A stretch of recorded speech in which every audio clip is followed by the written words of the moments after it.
Assalamualaikum adik-adik. Gimana kabarnya hari ini? Semoga dalam keadaan sehat dan tetap semangat ya. Kali ini kita akan belajar mengenai fikih Islam yang bertemakan wudhu dan tayamum. Nah, sebelumnya adik-adik tahu nggak sih apa pengertian dari wudhu? Yap, betul. Wudhu merupakan salah satu dari syarat sah dalam ibadah sholat. Nah, arti dari wudhu itu sendiri adalah bersih dan indah. Sebagaimana Rasulullah SAW telah sampaikan, Innallaha jamilun yuhibbul jamala. Sesungguhnya Allah itu indah dan mencintai keindahan. Maka dari itu, sebelum kita melaksanakan sholat, kita wajib untuk membersihkan diri terlebih dahulu. Karena kita akan berhadapan dengan Allah Subhanahu wa Ta'ala, yang Allah itu indah dan mencintai keindahan. Nah, adik-adik juga perlu tahu mengenai syarat-syarat apa saja yang ada dalam wudhu.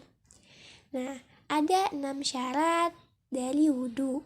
Yang pertama itu, orang yang berwudhu haruslah Islam. Yang kedua, orang yang berwudhu harus mumayyiz. Arti dari mumayyiz yaitu orang yang sudah dapat membedakan antara yang baik dan yang buruk. Yang ketiga, tidak dalam keadaan hadas besar. Yang keempat, berwudu dengan air yang suci lagi mensucikan. Yang kelima, tidak ada yang menghalangi sampai ke air ke kulit, seperti getah, cat, dan sebagainya. Yang keenam, mengetahui mana yang wajib dan mana yang sunnah. Adapun rukun dari wudhu itu sendiri ada 6 perkara juga. Yang pertama, niat. Lafaz dari niat wudhu yaitu nawaitu wudu'a liraf'il hadatsil asghari fardhu lillahi ta'ala. Yang artinya, aku niat berwudu untuk menghilangkan hadas kecil fardu karena Allah. Rukun yang kedua yaitu membasuh seluruh muka, mulai dari tumbuhnya rambut kepala hingga ke bawah dagu dan ke pelipis telinga. Yang ketiga, membasuh kedua tangan sampai ke siku. Yang keempat, mengusap sebagian dari kepala. Yang kelima, membasuh kedua belah kaki sampai ke mata kaki. Dan yang keenam, tertib atau berurutan, yaitu mendahulukan mana yang harus dahulu dan mengakhirkan mana yang harus diakhiri. Selain dari rukun wudhu, ada pun sunnah-sunnah dalam wudhu. Yang pertama, membaca basmalah pada permulaan wudhu. Yang kedua, membasuh kedua telapak tangan sampai pergelangan tangan. Yang ketiga, berkumur-kumur. Yang keempat, menghirup air ke hidung. Yang kelima, membasuh kepala. Yang keenam, membasuh kedua telinga.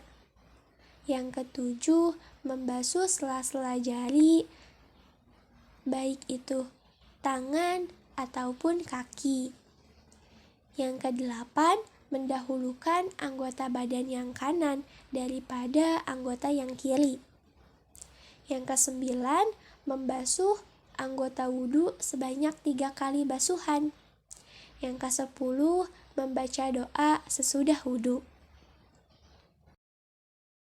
Yang perlu adik-adik ketahui juga, selain dari rukun, dari syarat, dari sunnah, Nah, ada 4 hal yang membatalkan wudhu. Apa saja? Nah, yang pertama itu keluar sesuatu dari kubul atau dubur seperti kentut, buang air kecil, buang air besar, dan sebagainya. Yang kedua, menyentuh kubul dan dubur dengan telapak tangan. Yang ketiga, hilangnya akal akibat dari mabuk, gila, pingsan, atau tidur nyenyak. Yang keempat, bersentuhan antara laki-laki dan perempuan yang bukan muhrimnya. Di sini juga Kak Endah akan menjelaskan mengenai praktik dari wudhu itu sendiri seperti apa. Nah, yang pertama itu membaca basmalah. Bismillahirrahmanirrahim. Sekaligus sambil mencuci pergelangan tangan. Yang kedua, berkumur-kumur. Yang ketiga, membasuh atau menghirup air ke hidung. Yang keempat, membasuh muka dari tumbuhnya rambut-rambut kepala hingga ke bawah dagu dan hingga ke pelipis telinga. Yang kelima, membasuh lengan sampai ke siku. Yang keenam, mengusap sebagian dari kepala. Yang ketujuh, membasuh telinga. Dan yang kedelapan, membasuh kaki. Setelahnya, barulah dibacakan doa sesudah wudhu. Apa itu doanya? Asyhadu an la ilaha illallah wahdahu la syarikalah wa asyhadu anna Muhammadan abduhu wa rasuluh. Allahumma ja'alni minat tawwabina wa ja'alni minal mutatahhirin wa ja'alni min ibadika sholihin. Yang artinya, aku bersaksi tiada Tuhan melainkan Allah dan tidak ada yang menyekutukan baginya. Dan aku bersaksi bahwa Nabi Muhammad adalah Rasul-Nya. Ya Allah, jadikanlah aku orang yang ahli taubat, dan jadikanlah aku orang yang suci, dan jadikanlah aku dari golongan orang-orang yang soleh. Selain dari wudhu, adik-adik pun perlu mengetahui mengenai tayamum. Apa itu tayamum? Tayamum ialah mengusap muka dan dua belah tangan dengan debu yang suci. Hal ini dikerjakan apabila seseorang tidak mampu melaksanakan wudhu karena sebab-sebab tertentu. Ada 4 syarat dari dilaksanakannya tayamum. Yang pertama, harus sudah masuk waktu sholat. Yang kedua, boleh bertayamum setelah mencari-cari air tetapi tidak menemukannya. Yang ketiga, tayamum dengan debu tanah yang suci. Yang keempat, sebelum bertayamum harus menghilangkan najis terlebih dahulu. Baik itu dari badan, dari pakaian, ataupun dari tempat yang akan dilaksanakannya sholat. Selain dari syarat-syarat tayamum, ada pun rukun dan sunnah dari tayamum. Nah, rukun dari tayamum itu ada 4 perkara. Yang pertama, orang yang bertayamum haruslah berniat terlebih dahulu. Adapun niat dari tayamum itu, nawaitu tayamuman li istibahati sholati fardhu lillahi ta'ala. Aku niat bertayamum untuk dapat mengerjakan sholat fardu karena Allah. Yang kedua, mengusap muka dengan debu tanah. Yang ketiga, menyapu tangan dengan debu. Yang keempat, haruslah tertib. Tertib yaitu mendahulukan mana yang harus dahulu dan mengakhirkan mana yang harus diakhiri. Nah, adapun sunnah dari tayamum itu ada 4 perkara juga. Yang pertama, membaca basmalah. Yang kedua, mendahulukan anggota badan yang kanan daripada anggota badan yang kiri. Yang ketiga, menepiskan debu. Yang keempat, membaca syahadat sesudah tayamum. Sebab-sebab dibolehkannya tayamum itu, yang pertama, adanya halangan karena sakit. Kalau memakai air artinya berwudu, maka sakitnya itu bertambah. Maka dalam hal ini dibolehkan untuk bertayamum.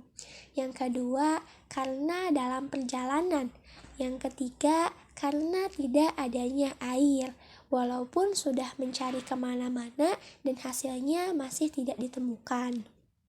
Seseorang yang telah tayamum akan menjadi batal tayamumnya itu apabila melihat air sebelum sholat, kecuali yang bertayamum karena sakit. Kemudian, segala sesuatu yang membatalkan dari wudu, maka berlaku juga bagi tayamum.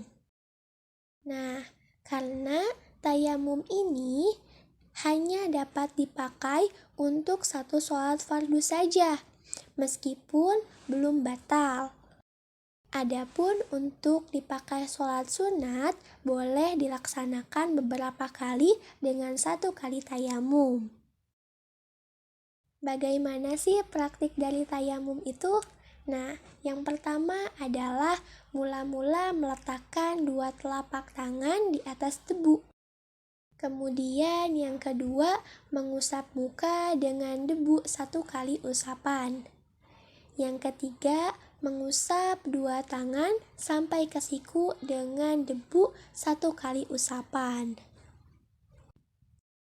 Mungkin cukup sekian. Semoga dengan apa yang Kak Endah beri dapat meningkatkan kehusyuan kita dalam sholat, karena langkah-langkah dalam wudunya itu telah terpenuhi dengan baik. Cukup sekian dari Kak Endah. Mohon maaf apabila terdapat kesalahan, baik itu dalam penyampaian ataupun materi yang disampaikan.